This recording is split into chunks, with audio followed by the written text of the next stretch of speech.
بسم الله. سلام البنات، واش راكم؟ ان شاء الله كامل تكونوا لاباس. اليوم باذن الله جبت لكم حريره وزدت عليها لي سوفلي خفاف وظراف، يعني بمكونات بسيطه وموجوده في كل بيت. هنا واش راح ندير زوج كيسان فرينه، راح ندير عليهم الكاس الاول ونزيد الكاس الثاني، وندير مغرف صغيره نتاع خميره الخبز ومغرف صغيره نتاع السكر ونص مغرف نتاع الملح ونص مغرف نتاع لي زيبيس نتاع الشاورما، وثلاث مغارف كبار نتاع الزيت. مغرف نص مغرف نتاع الشاورما راح يعطي لها واحد البنه رائعه لي سوفلين تاعنا.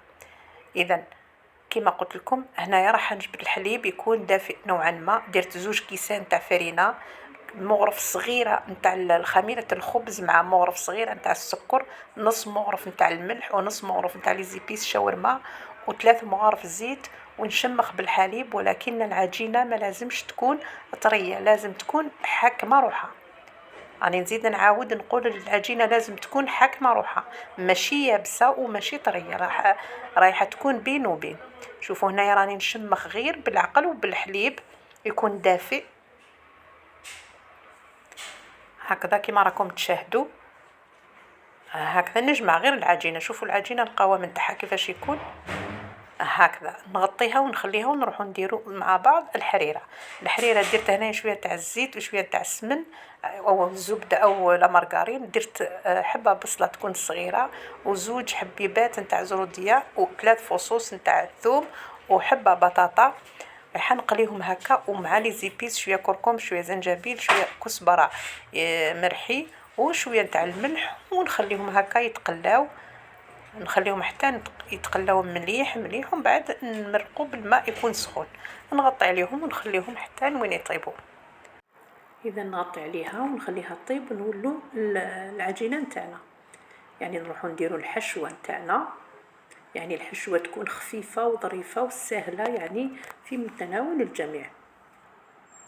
هنا عندي صدر تاع الدجاج او سكالوب، رحيته درت له شويه تاع لي زيبيس وشويه تاع الخل وطيبته في شويه تاع الثوم وزدت له شويه تاع الطون وخلاص. هذا هو الحشوه نتاعي. هذه هي الحشوه نتاعي. درك نروحوا العجينه نقسموها الى كريات صغيره.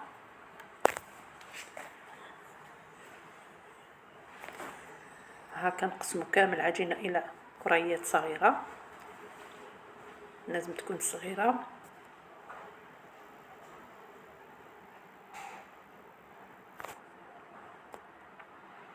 هذو لي سوفلي رائعين جدا جدا. نخليهم هكا مده 5 دقائق. الا شفتوهم كبار نقصوا لهم، زيدوا نقصوا لهم برسك راح يطيبوا في الزيت وما لازمش يكونوا معجنين لداخل. شوفوا هنايا نجبد شويه برك تاع باش ما يخرجليش تاع الحشوه نتاعي. انا تقدروا تزيدوا الفرماج، انواع الفرماج. انا ما حبيتش يعني نكثر عليها، درت لها شويه برك تاع فرماج ارابي هكا، ونضغط عليها هكا، نغلق عليها كامل هكا وضغطوا عليها مليح مليح هكذا مليح، تغلقوا عليها. ومن بعد نحركوها برك هكا يمينا وشمالا، ومن بعد نخلوها قدامي. نزيد حبه واحده اخرى. كل ما نشوف الكريات تاعي كبيره لازم نقصوا لها شويه. المهم خرجوا لي 10 كريات. النهار الاول خرجوا لي 9، كي نقصت لهم كامل شويه شويه ولا خرجوا لي 10 كريات. هكذا ندير شويه برك الحشوه ونزيد الفرماج من هكذا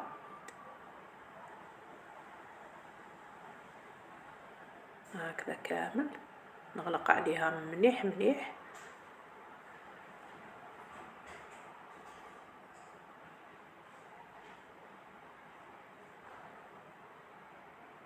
نزيد حبه واحده اخرى. والمقله خليته والمقله يعني درت فيه الزيت وخليته يسخن. هاد السفلي على بالي لو كان تجربوهم تروحوا يعني تولوا تعتمدوا عليهم ملاح، يعني عندهم واحد لوكو وما تفيقوش كامل الزيت، يعني ما يشربش الزيت برسك راح نديروهم داخل لا شابلور ما تحسيش كامل الزيت. شوفوا هنايا عندي لا شابلور وعندي زوج حبيبات بيض هكذا، والبيض درت له شويه تاع الملح وشويه تاع لي زيبيس تاع الشاورما هكا، ونديرهم كما قلت لكم الزيت راهي تسخن يعني على النار متوسطة هكذا، نخلوهم قدامي نكملهم كامل ومن بعد نطيبهم على جهة. يعني كل ما نديروهم هكا نطيب ثم نطيبهم، ما نخلوهمش حتى يخمروا ولا. ليسونسيال ضغطوا عليها كي تغلقوا عليهم، غلقوا عليهم مليح مليح باش ما يخرجوا لكمش هذيك الحشوه، باش ما تخرجش من العجينه هكذا. ونروحوا نطيبوهم مع بعض. هاي ليك الزيت سخونه مليح، يعني سخونه متوسطه ماشي مليح مليح.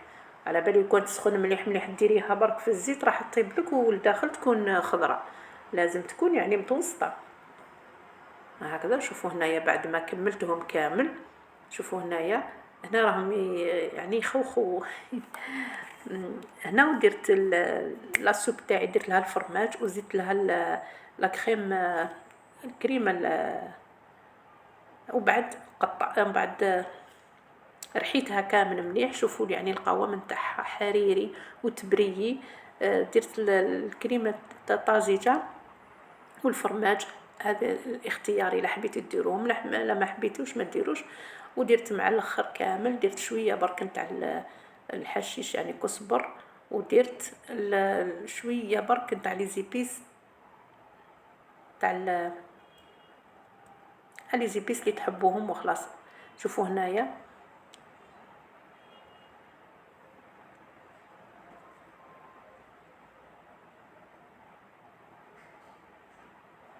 واحد الكو رائع رائع جدا جدا، يعني ما تفيقيش كامل طابوه في الزيت، غير في البنه نتاعهم اللي تفيقي باللي طابوا في الزيت، البنه اللي تعطيها لكم. اذا شهيتكم في الجنه وما بقى لي غنقولكم دمتم في رعايه الرحمن، والسلام عليكم ورحمه الله تعالى وبركاته. الى الملتقى ان شاء الله.